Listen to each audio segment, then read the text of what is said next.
Join our incredible moms who have mastered the art of balancing motherhood in today's episode of We Time Convo. My name is Debbie. This is Liza.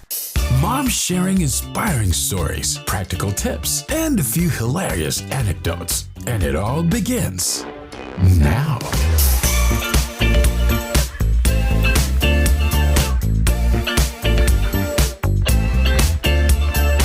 Thank you for listening again to We Time Convo.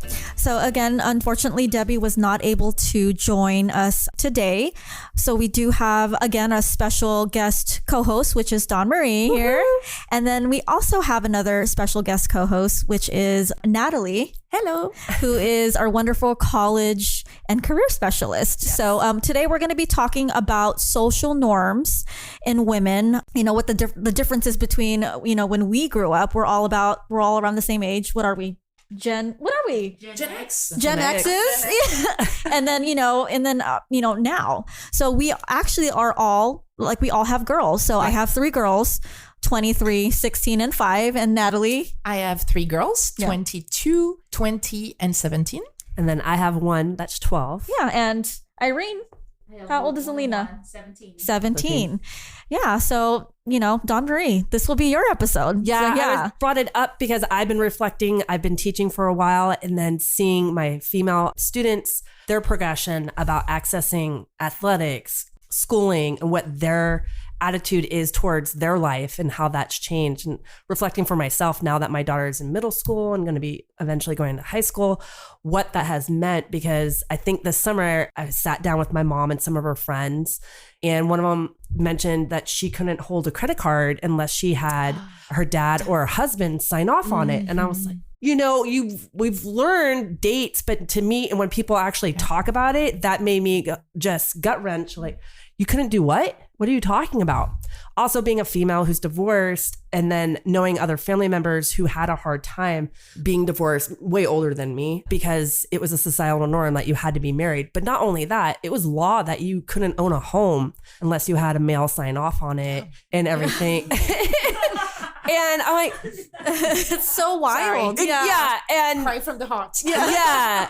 And I work with a bunch of guys about my age in my department. And it's very funny to go, wait, he would have more say and clout over me, not because of what degree they hold, just because they're male. And so it makes me self-reflect about, okay, what are the norms now for our daughters, and what can I help and progress with them, and making sure they have a strong foundation of being independent? What does that really mean? Because now I want to keep on fighting that there is never again a law saying you have to have somebody else of the opposite sex sign off for you to have a credit card or be financially independent or gain an education. Own a home, contribute to society. Or even just to be happy, right? Yeah. And that too. And so now I definitely do see a lot of female students, or I'm hearing them, they have no desire to be in a relationship. It's not driven home as much that they have to pair off, and that's their happiness, is being with somebody else. I definitely thought that was taught to me, that you needed to be with somebody and subservient to your husband to have any type of life. I know my grandmothers kind of mentioned that, and they're like, you're not going to find anybody unless you do X, Y, and Z. And then now coming in and becoming older and really finding out, like, yeah, well, now you make women, not me, we have women in the workforce and then domestic work inside the house. They're doing double duty and still not getting the credit. We still have to educate this generation of men.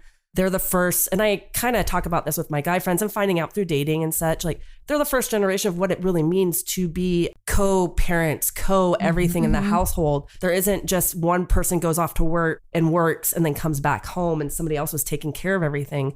Now both people are going out and both people are coming back, but the men have had an advantage of, like, there wasn't really an expectation of co-parenting, of the household, the invisible work that goes on. You fill out all the applications for your daughters for their medical, all their medical information. You know what they do and don't like to eat. You know what their attitudes towards certain things.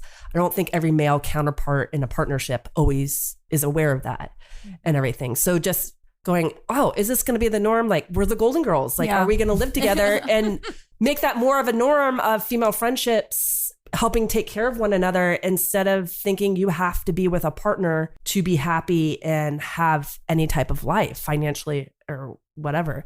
In this area, sometimes I get nervous, like being a single parent and like, oh, should I be paired off with somebody? Should I have a bigger house? Should I have things for my daughter? And I'll ask her and she'll be honest, like she's really happy. She's like, I don't care, we're having a good time. And she doesn't see what I think maybe a 2-income household would bring. And she's not aware of it, but she's also very like, yeah, you're handling all this. I can do this. Now, sometimes there's tears, but that I think is such a nice trend for them to have that option of not thinking they have to be married by a certain age, that they don't have to have kids by a certain age, that they can do whatever they want. Definitely I see my cousins who are in their 30s and some of my former students, man, they're traveling everywhere. They've figured it out. They might live at home and have a really good relationship with their parents just because the area to rent around here is crazy and are working on their careers, but then they're traveling everywhere. I'm like, I didn't know that was an option. Like it was just forced on me, like work, meet someone, marry, have a kid. And I say that not like hammered home, but it was definitely brought up. I'm like, I've had to ask my mom and my dad, like, do you ask my brothers when they're going to get married and when they're going to have kids as much as you ask me? This isn't fair. And I've always been like that. Like, just because I'm in the middle of 2 boys, very close in age, I'm like, why is this okay for me, but not them? So I was just wondering more, keeping that conversation going and having that experience, because you see it in the office front at work and having 3 daughters. Yeah. And your independence of what you're doing and holding down with your family, and you having 3 daughters in all transitions of college, career, and still in high school. Is there more that we could be doing for them to mentor them into feeling more independent? That would be one question to pose. There's always more that you could do, but I'm thinking, what have I done? I think for me, being a single mom and just going out there, having fun, having them seeing that I actually have my own life outside of being with their dad, right, for so long. Yeah. I think it's starting to open their eyes, like, wow, like mom does have a life and she can have fun and she can still be a mom, and that's okay. Yeah. Yeah. So I think that's one of like the biggest things. And I think too, like the way that I grew up, I don't know if it's a culture thing, being Filipino, like my mom had always like instilled in me, like, you need to do whatever your husband tells you to do, like you need to make him dinner, you need to do this, and you need to, I don't know if it's an age thing, I don't know if it's a culture thing, but that has, and my mom lives with me. So even like, my ex still comes around, we co-parent very well. Yeah. But she's still like makes him like lunch and makes him breakfast. And I'm like, Mom, he's old. Like, why are you doing Good this? for him. Yeah, exactly. She does his laundry, and I'm sorry I'm putting this out there, but she does. Like the kids see that. And I'm like, Mom, like, you need to set a better example. Like, no. Yeah. And that's invisible work that your mom's doing for him. And I'm hoping he appreciates it. But would that be reciprocated if you were going over to his house and doing that, being the woman and taking care of everything? Because it is very eye-opening now, where I do have a very strong female students who are just like, yeah, I want to do this, I want to do that. They have no barriers in their mind about achieving anything and doing stuff. And like I said, they're not hooked on that I have to have a boyfriend to do anything or be part of a group, or like, yeah, if this happens, this happens. If it doesn't, because my goal would be for everybody to work on themselves to have quality relationships in their lives. That would mean more to me, that we knew what a quality relationship was, how to get out of something that maybe not fit them anymore, and cultivate that for our daughters across the board, friendships, romantic relationships, anything. And I think that discussion, they're pretty aware, but just keep on having those conversations of like, yeah, today you might have really wanted this, but you might pivot, and not to put all your eggs in a basket for somebody else, regardless. That's your decision if you want to, and I'll support it. But I feel like there isn't going to be as many women following their man around anymore. It's going to be the opposite way, or that. Is there been a time where you're like, now with your daughters, of like reflecting? Because I think it's a good practice that they see a healthy dating life, because no one taught me what that was either. I was just movies and Disney movies and everything. I definitely went on a date with one guy and he thought his training was the Disney prince, that he had to go in and be the savior to some woman. Oh. So he was very much always trying to save somebody. Mm-hmm. And I'm like, what do you mean? I thought you would want someone who's taking care of everything and has their crap together. And he's like, no, I hunted out the person who, I've gone on dates with guys and like, yeah, I went and paid the girl's cell phone bill because she didn't have the money to pay her cell phone bill. I'm like, well, isn't that an indicator that they don't know how to manage their money then? Or Right. something like that, red flag. But they love being the savior. Mm-hmm. And so I don't want my daughter to be in that situation where she's dependent on somebody Absolutely else. not. Mm-hmm. Yeah. No. So how do we create that? Like we were talking about life skills classes for students. Yeah.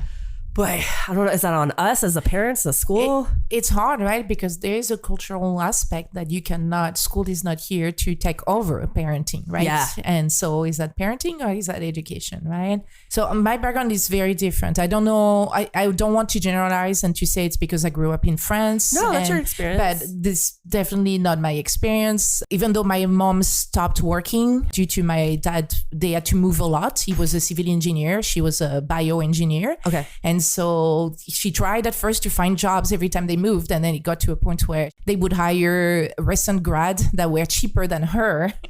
So she became obsolete, basically, unfortunately. Yeah. And so she decided to stop working. But she handled everything, finance, everything. My dad always said that he couldn't have had the career he had. It's because my mom stopped working that he was able to. He always recognized, he always asked her if he could spend money. So that's what I grew up with. And then he always made it like we were all in STEM. And for him, it was obvious that, with two parents engineers, all of his children would go in STEM. So he never made a difference. I would say he was actually a little harder on my brother. Okay. That's another episode. Yeah. We didn't notice. We noticed later in life and so on, right?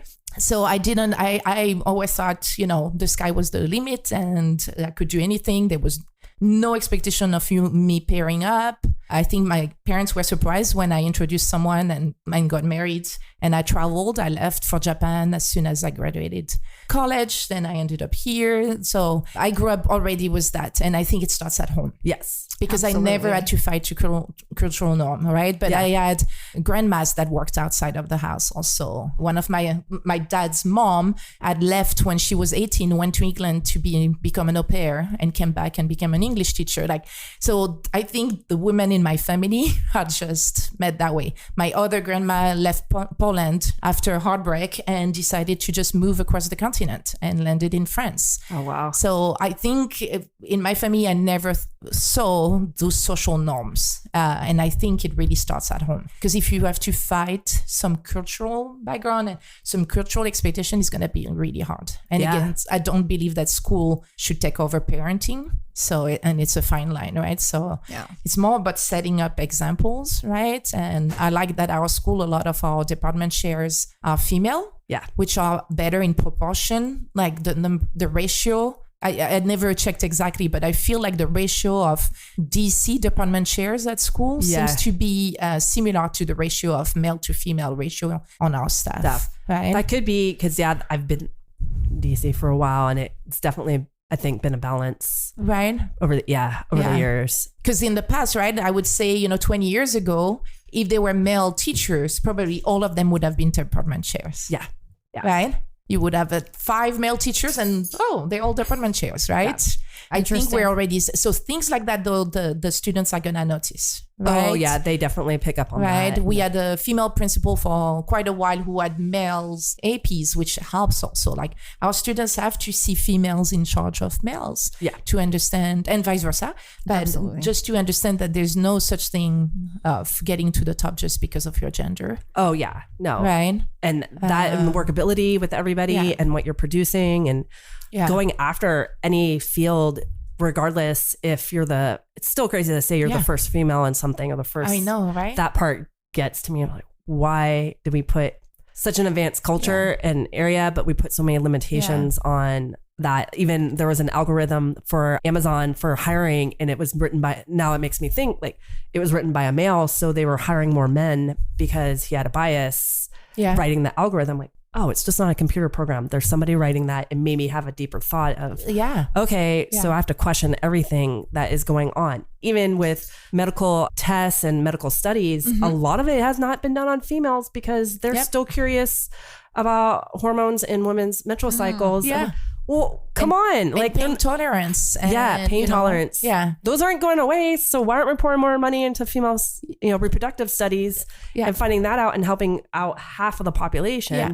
I was just thinking there's something that could be done at school is looking at clubs and leadership within the clubs. Oh, yeah. And I don't know if we've been intentional of tracking our club officers and making sure, because our school is pretty much 50-50, boys and girls. But I don't know if we've checked that our club leadership is also 50-50. Yeah. Interesting. That would be right. That would be interesting to like look at, right? Yeah. And I think that's where we can be more intentional. Yeah. Like, if we did that and we made a point and we trained our staff, our advisors, how to watch out to make sure that there is parity, there's also racial representation. That a way we could be intentional about it. Yeah. That could be another way of being intentional about it. So everybody does see there's interest and follow through with all of that. Yeah. Because I'm an advisor for 2 clubs and one's was led by a very strong female that graduated, and then the male that took it over. It's kind of been like haphazard of like, I don't know what I'm doing here. And then at another club that just started, I'm like, oh, I want to help you out, but we got to figure out the hours and what we're doing here. But she structured everything very well. She has timelines. She has lessons that she's doing. I was like, okay, this is very different than the male-led one that I have going on right now. Then we should be intentional, right? Because if our male leaders don't show the same leadership abilities, as our female, then that doesn't mean they can't be leaders, but they should be trained and so on. So we shouldn't just let it go just because, he's the club president. Clubs at school. They should be called out on, hey, the former club president, she did this, and that. That's what I expect from a club president. And you don't have to be an organized female to be a leader. Yeah. But it's just work. It's just but that's part of the job. Yeah. That's how you make your club successful. Yeah. Therefore, it should be an expectation, whatever your gender, right? Yeah. And because those norms too for the girls and seeing more representation, I had to explain that to an older male one time. He's like, well, why is it important for you to see somebody? Like, I have very thick curly hair. I, growing up, never ever, the 80s and 90s, did not see representation of curly hair. It was still coming out of the hairspray and big blonde hair era. Oh, yeah. And everything. I'm like, there weren't curly hair models for anything. Really? There was barely a doll that had like dolls with curls, but not. But perms were the thing, I remember. Oh, I had a really allowed me. I had a bad perm and I smelled like chemicals the whole time. But that was not naturally curly hair. That was that's true. Yeah. No, but your curls are different. Though. Yeah. And I'm like, so everybody thought I'm every nationality or ethnic background. So there wasn't representation of seeing somebody, I'll say a white chick with curly hair out there. They assumed I was another ethnic background right away. Mix. And now there's so much representation in ads and all of that. And I go, that would have made me feel more comfortable growing up in the area that I was growing up, because it was a lot of blue-eyed blonde kids and everything that were running around, and those things ring true just being a female in this industry. Now I like talk about hair care products all the time with my colleagues because their daughters have thick curly hair. They know somebody has thick naturally curly hair, and I'm like, it was a process to play around with that and be comfortable talking about it or celebrate that I have this. But that also made me feel like I had to shy away as a female because I'm like, oh, I looked different from everybody else. That played into like, oh, I shouldn't go out for leadership. I shouldn't do certain things because I don't look like at that what you believe they're looking for. Yeah. So that representation for all our clubs with whatever ethnic background, be it male or female, and try to even it out. It's like, our girls are very fierce about what they wear to school, like whatever their body type. They're all wearing it. Sometimes I wish they wore more clothing.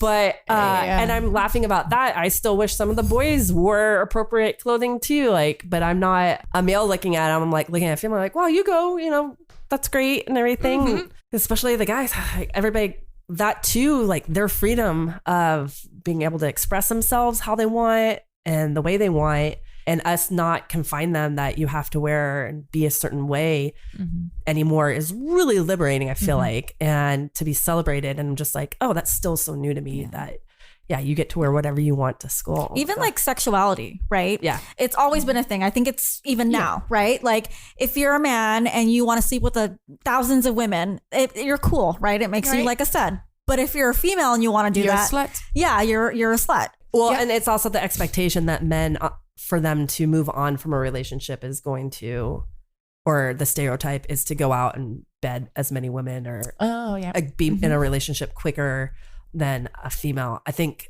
that part I was reading up. Yeah, because there's a lot of maybe male dominant putting it out there that single moms are just that promiscuous and very needy about latching onto a guy. And we just saw those roles in TV shows and movies for a very long time about the single mom just barely getting by and not thriving. And I go, that's not really the case anymore. No.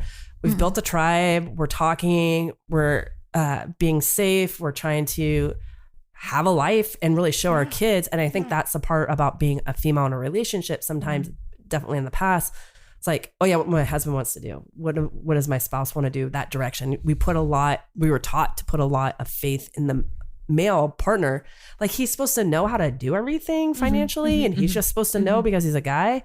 And now through divorce and through harder conversations, like, yeah, you don't have to have an angry divorce. You don't have to be this stay-at-home mom, being a single mom and never do anything fun with your friends or meet somebody and have a good makeout session or whatever, because you're not dead.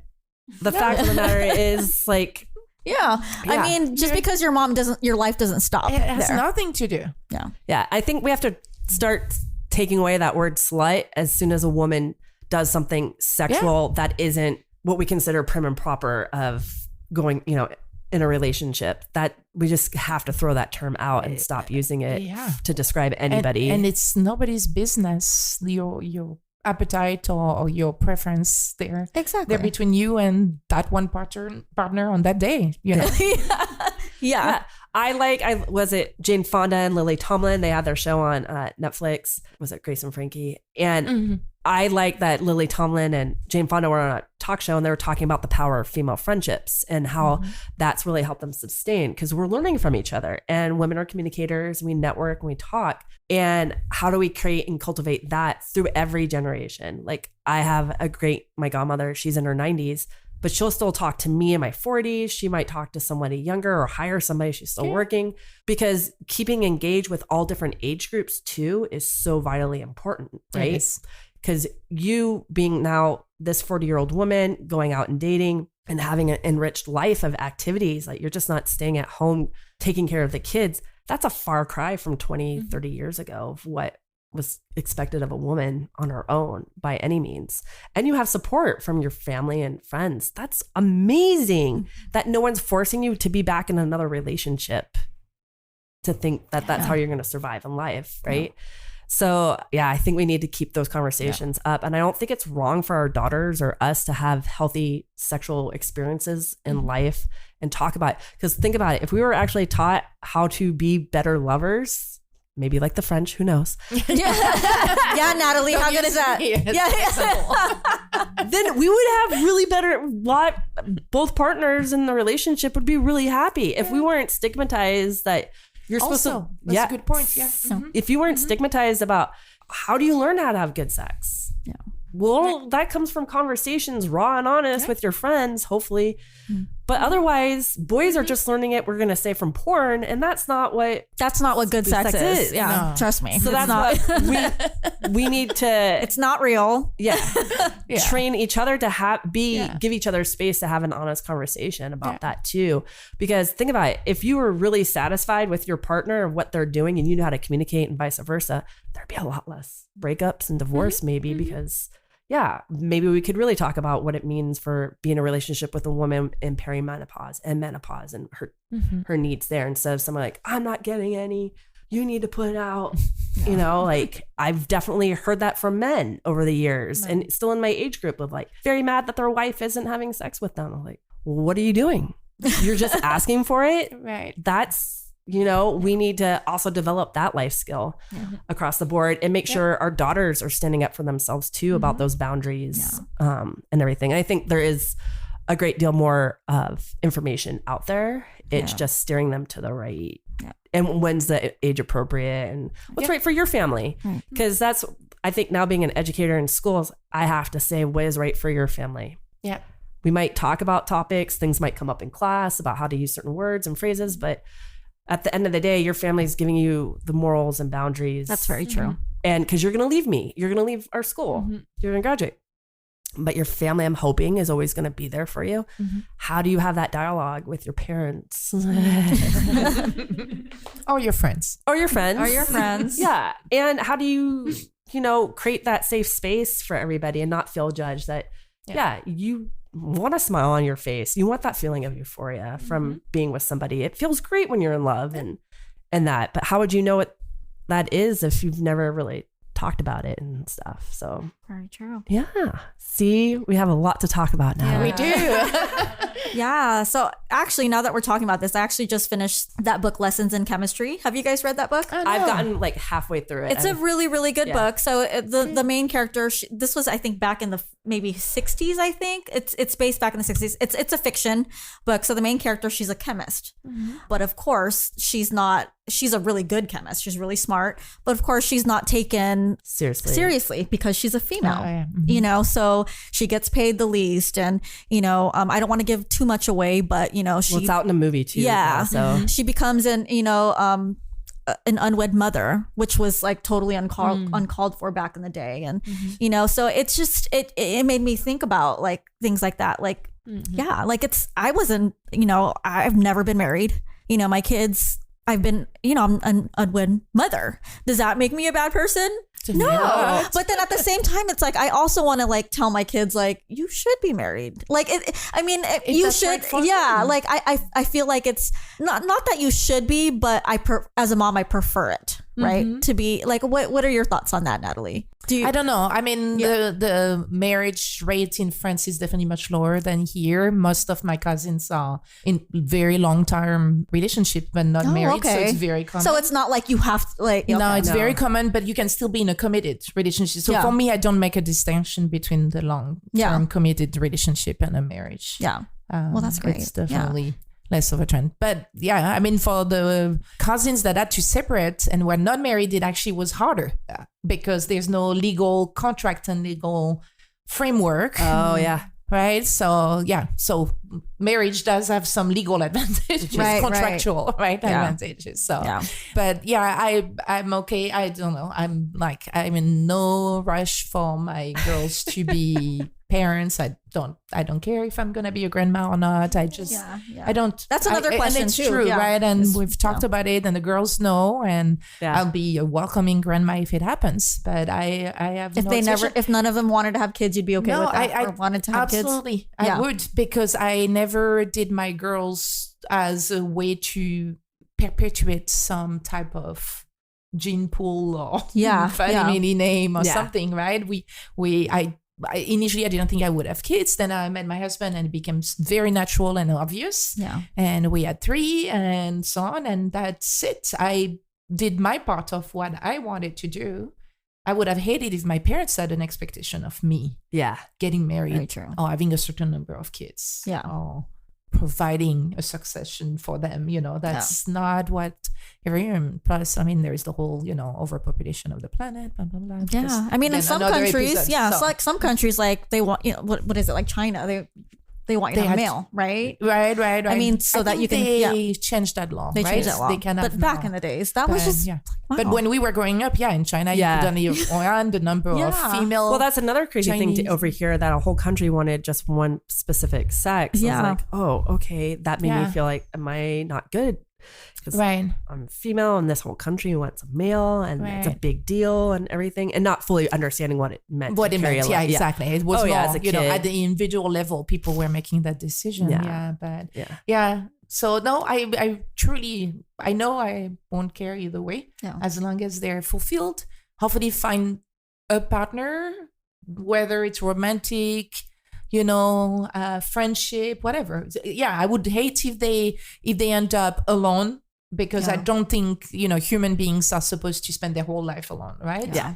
So that would make me sad. But if they are not the kind that has to be in a committed single relationship, I would be fine also. I mean, it's their lives. Exactly. Now, right? Yeah. And as long as they're respectful to the other person, and more important, the other person is respectful of them. Yeah. Yeah. After that, no, I don't. Yeah. Don't have expectations. I feel the same way about my kids. Like, Right? I'd love to be a grandma, but you don't have to have kids to make your life complete, right? No. And again, like I grew up thinking I had to get married, I have to have kids, and I have to just be a mom. That's it, and it was just always one way. That's just what I was taught and what life should be, I've definitely, and now it's completely opposite, and I'm happy. yeah, and it's a good mindset to have. I definitely have cousins older than me. One set wanted to have kids and didn't work out. They're the best to my daughter. They are the best to their nieces and their great nephews and nieces. They just were givers, and I think that was part of their makeup, regardless of if it was their own kid, their best friend's kid. They will always be giving and being there for them, and it's just so great to see how they are. But they also get to go do whatever the F they want, anytime they want, and travel, and they're there for everybody. And then I definitely have another set of cousins, and they knew they didn't want to have kids, and they had to fight that with their, I think from what I hear from my great aunts and stuff, I was like, yeah, it fits them not to have kids. They're traveling, they're doing what makes them happy. And I go, I wish no one gave them that pressure ever to be and just produce to make somebody else happy. Right. That wouldn't be my end game for whatever. Right. I definitely thought I would because I was missing my grandmother, my yaya. She was an amazing, fun person. And I'm like, I told my daughter, Gianna, I was like, I can't wait to be a yaya. And then I stopped and was like, no, whatever happens. I'm a fun aunt and sent inappropriate gifts to my nephews all the time and have fun with them. And if that's all that happens, then great. But to put that pressure on anybody doesn't seem necessary anymore. Like enjoy your life. Your mental status is way more important and financial. Oh my gosh. And then trying to carry on the family name or just to have a kid to say. Even being like stay-at-home moms and stay-at-home dads, right? Like if you're a dad and you want to be a stay-at-home dad, even though it's really unheard of, so what? Oh, and sometimes moms just want to work. Yeah, exactly. Yeah. And don't want to be home with the kids. Absolutely. And that's okay. If you're a mom, that doesn't make you a bad mom at all, know? Nope.